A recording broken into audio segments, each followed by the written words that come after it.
alintara na doon ang inuman, ang paggamit nila ng cocaine at mga bawal na gamot.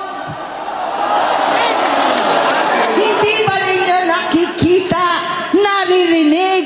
Kakaiba na siya magsalita.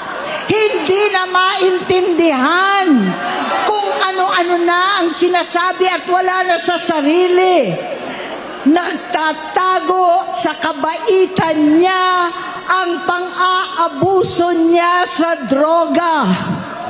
At nagbunga na ito ng mga nakakapinsalang maling desisyon.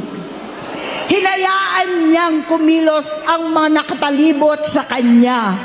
Yung mga umaastang presidente habang nilululong siya ng mga ito. Hindi na kami nagkausap.